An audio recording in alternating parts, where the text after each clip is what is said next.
Assalamualaikum warahmatullahi wabarakatuh. Perkenalkan, nama saya Muhammad Irfan Ramadan. Pada kesempatan kali ini saya ingin membahas novel pribadi saya sendiri yang berjudul Ada Apa Dengan COVID-19. Baiklah, saya mulai. Banyak pertanyaan yang muncul di dalam otak kita. Apa sih itu corona? Ada apa dengan COVID-19? Kenapa kita harus pakai masker? Kenapa kita harus patuh dengan protokol kesehatan? Dan kita juga dalam keadaan emosi yang mengaminkan perkataan-perkataan ini tanpa mematuhinya dan mencari solusi-solusi dalam menghadapi COVID-19 ini. Muncul berbagai statement yang pro terhadap COVID-19 ini, dan ada juga statement yang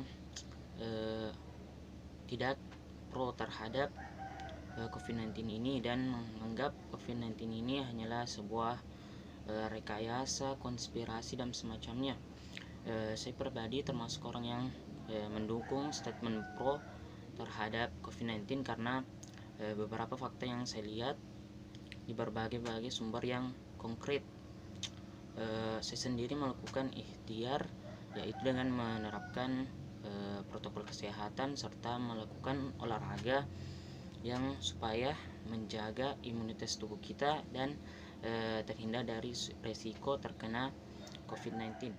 Saya bertujuan membuat novel ini untuk mengimbau para pembaca untuk beberapa informasi yang saya ketahui serta beberapa cara-cara yang saya lakukan untuk menghadapi COVID-19 ini, serta bagaimana saya sebagai yang notabene siswa yang harus ikut terdampak dalam COVID-19 ini, metode pembelajaran yang berganti dari materi pelajaran offline menjadi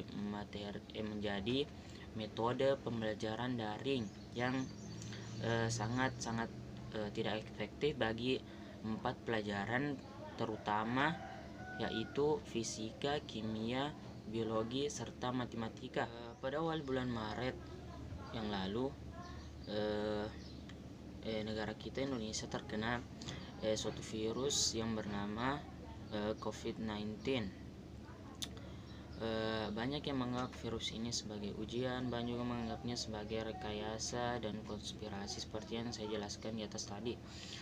Terlepas dari itu semua, saya akan menjelaskan apa itu COVID-19. COVID-19 adalah penyakit yang disebabkan oleh virus corona. COVID-19 adalah jenis baru dari coronavirus yang menular ke manusia. Coronavirus ini dapat menyerang siapa saja,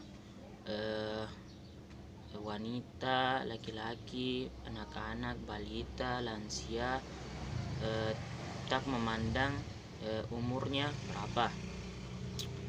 COVID-19 ini memiliki beberapa gejala, yaitu gejala umum yang orang menderita COVID-19 ini lalu kering,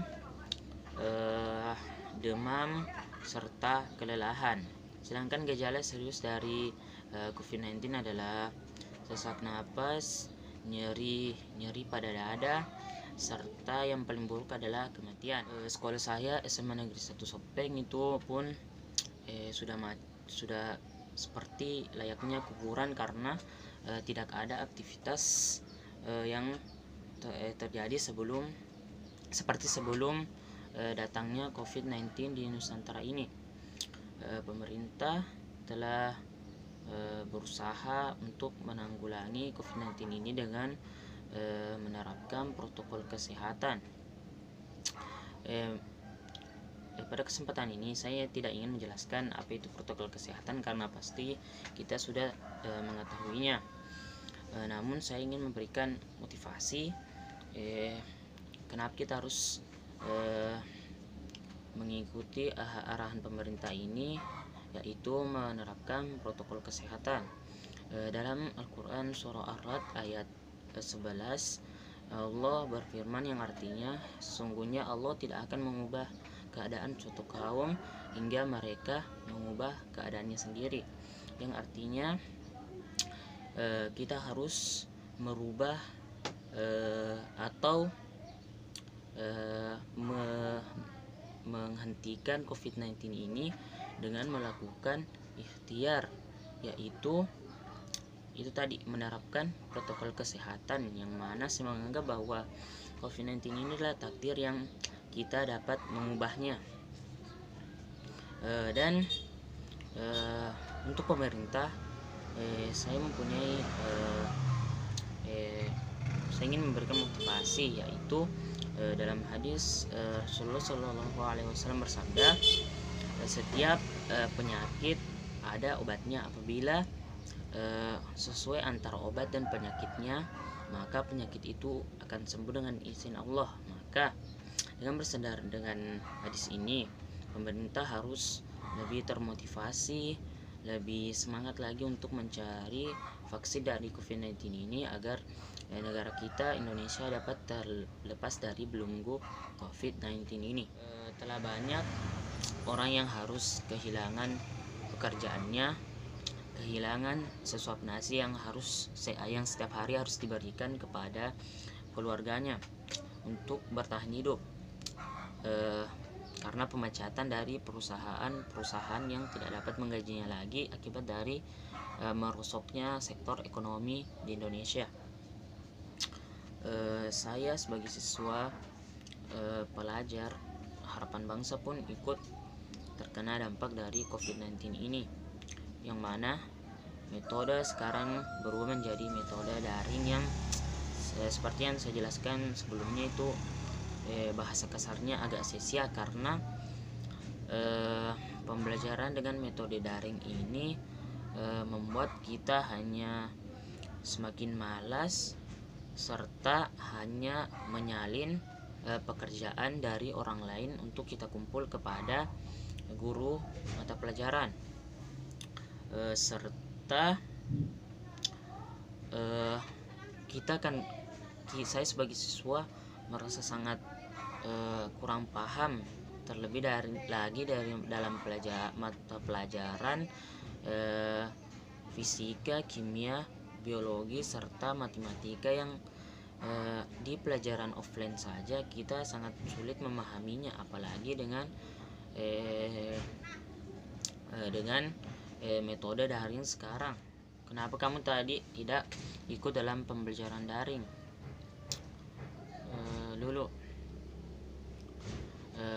jaringan saya sudah mau habis, serta jaringan saya koneksinya sangat buruk. Aku dengar berita dari televisi, Kemendikbud mengajukan kepada pemerintah untuk mencairkan dana untuk memberikan kepada siswa kuota untuk mengakses pelajaran-pelajaran daring ini. Mudah-mudahan cepat dicairkan dan sesuai harapan kita. Bukan hanya persoalan metode daring ini yang membuat kita sangat-sangat malas serta sangat-sangat kurang paham terhadap materi, namun ada masalah lain, yang itu terkurangnya kuota akibat orang tua kita yang mungkin pekerjaannya penghasilannya semakin hari semakin menurun. Maka dari itu banyak keluhan ini didengarkan oleh Kementerian Kebudayaan, Pak Nadiem, yang mengajukan kepada pemerintah untuk memberikan dana untuk menghadapi COVID-19 ini. Dan akhirnya dana pun cair, dan saya serta teman-teman pun mendapatkan kuota tersebut sekarang. Namun kuota tersebut tidak sesuai dengan harapan kita, karena kuota tersebut yang tadinya janjinya siswa akan diberi 35 GB, ternyata kuota ini hanya terperuntuk untuk mengakses platform berbasis pembelajaran online seperti Zenius, Ruang Guru, dan lain-lainnya.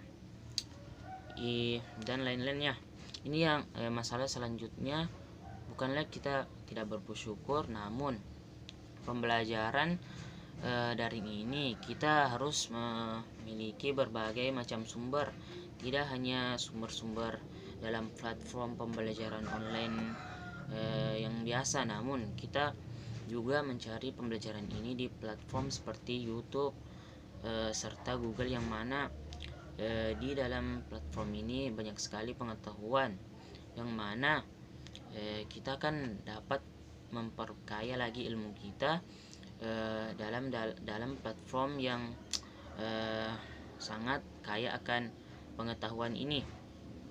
Harapan saya dan teman-teman adalah mudah-mudahan kedepannya kota ini dapat mengakses platform-platform yang lain, tidak terkhusus oleh platform-platform berbasis pembelajaran online. Sekian dari novel saya, mudah-mudahan dapat memberikan pelajaran untuk kita semua untuk dapat bertahan dalam COVID-19 ini, serta dapat bebas dalam belenggu COVID-19 ini.